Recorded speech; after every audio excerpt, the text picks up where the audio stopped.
of every man is the Christ.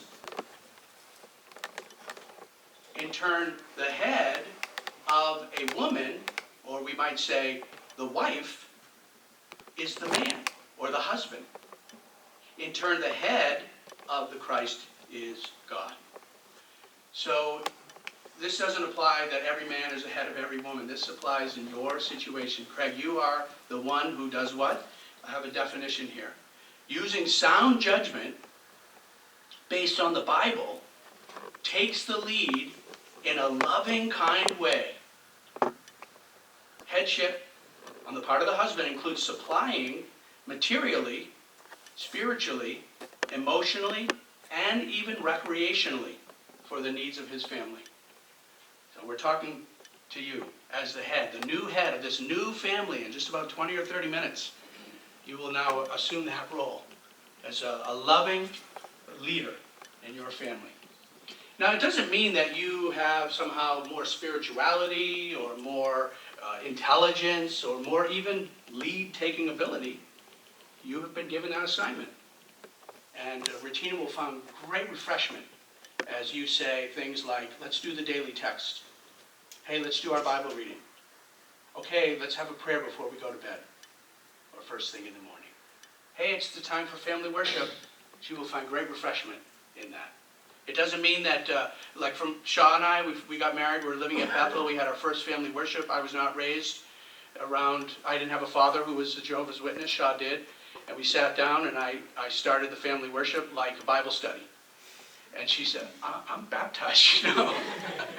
So I didn't know what to do, right? We worked together and find out what Regina appreciates for that role as your spiritual head. Now you begin this role. Well, it's a little intimidating what I just described, so who can we look to as an example? Even though he wasn't married to a human, Jesus Christ is our example. We know spiritually in a deep application, he has a spiritual bride in the heavens, but listen to what Ephesians chapter 5:25 has to say. Ephesians 5:25.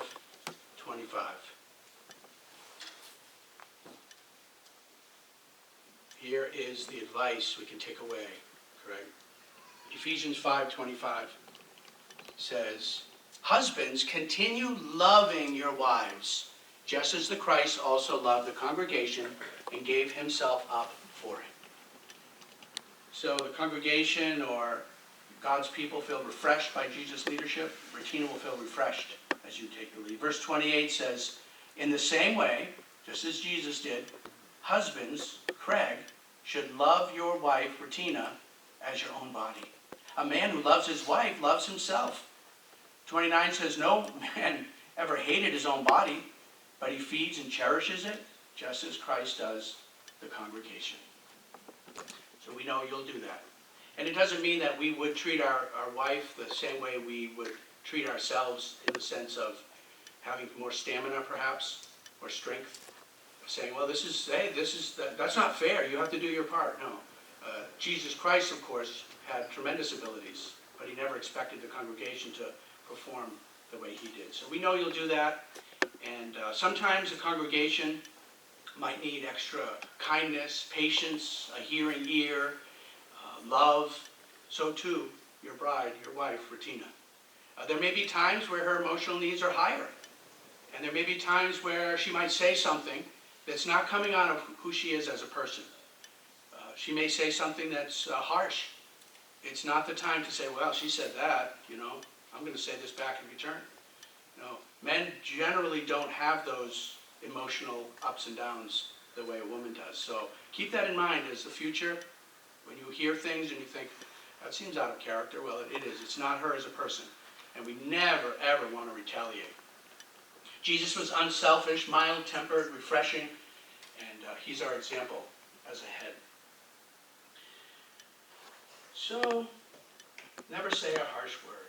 A harsh word would be like for architectural, imagine introducing some inferior material into a building.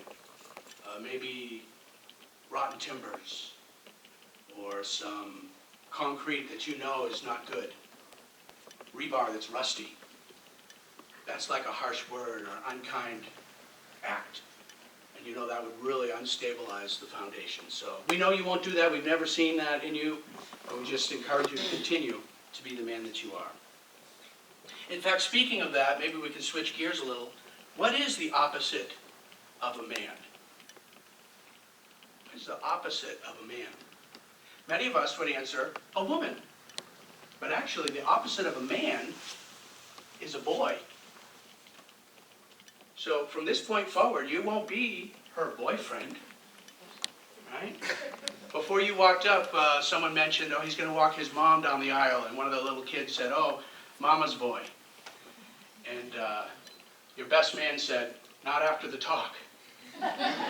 He's going to be Retina's man.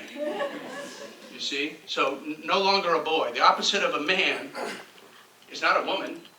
We're so much alike, right? The opposite of a man is a boy. And one of your closest relatives said of you, I am proud of the man that he has become. So just keep being that man. And when you feel a tendency, wow, I'm acting like a child, this is a little childish, a little like a boy, then just really resist that. Another one of your friends says Craig is reliable, always willing to help out. So that's a great thing, and actually, Retina, all of your family members said the same thing. Always willing to help out, to be kind, to do what's needed. The challenge is now, you won't be able to do that. I mean, what did you do a few days ago when your friend's car broke down? You dropped everything and drove 5 hours to get them, right? That's amazing. The week of your wedding, what did Retina do a week and a half ago? She gave a talk on the school. Right? Now, it could be that this desire to help others might actually be reduced because now you're focusing on each other. So always doing things as a couple, finding things to do, perhaps pursuing the special full-time service as a couple. Those things are within your reach, and no greater joy to pursue that. We know that you will. I asked one of your close relatives about you, and she simply said, he's special. And she meant that in an endearing way. She's a very sincere person in your life. So keep that up, and we will talk for a few moments to Retina.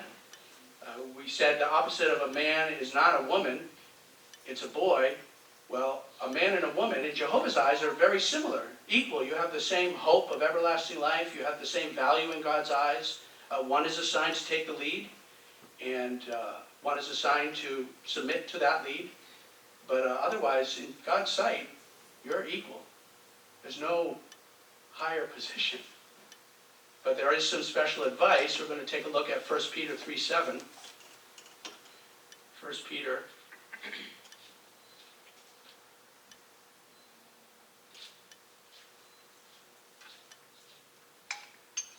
1 Peter, somewhere in here, chapter 3 and verse 7.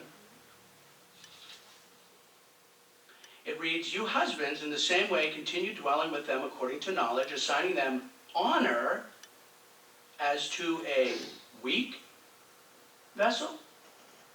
No, weaker, the feminine one.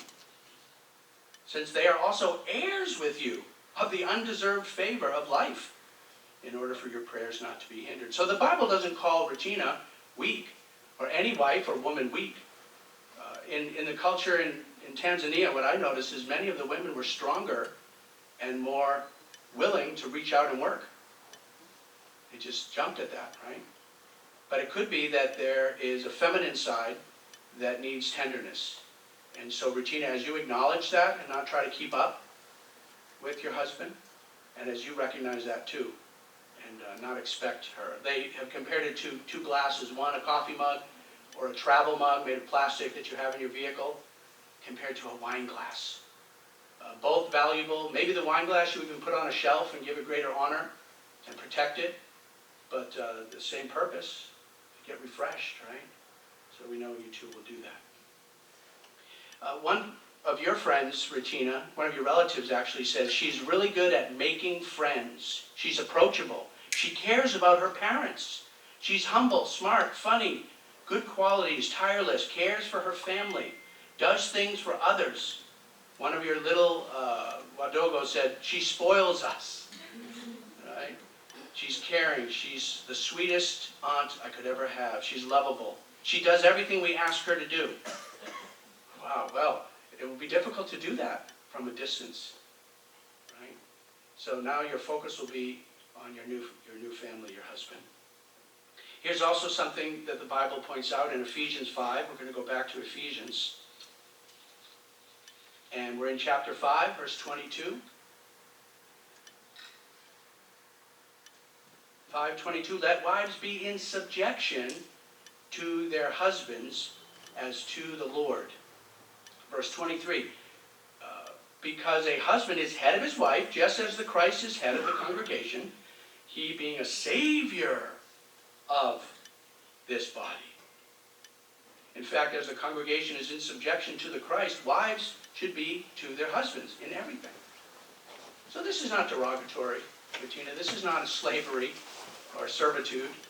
This is a position of having someone to care for you, someone to go to for decisions and help in making decisions. It's a beautiful arrangement, and I know you'll find it to be refreshing. And you have many in your family who are married, and you've got to watch their good example. We have some excellent examples of married couples in your family that we know truly love their wives, and their wives find refreshment. We know you too. 5:33 is also here. Ephesians 5:33.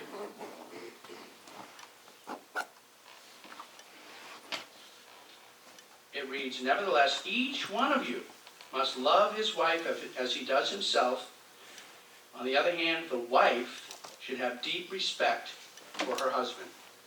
So if there are decisions to be made, perhaps about something to do socially, or the way we use our time, decisions about the family and the home, in the end, Craig is responsible to make the decision. And you could find that frustrating, thinking, well, I want to be in charge of that decision. But if it turns out good or bad, it's on his shoulders, right? And so supporting it either way, saying things like, well, it didn't turn out how I imagined, but I'm glad you took the lead, and I respect that. In fact, saying things like that, little expressions like, I'm proud of you, I love you, you did well. In Swahili, you can learn unapendeza. Unapendeza,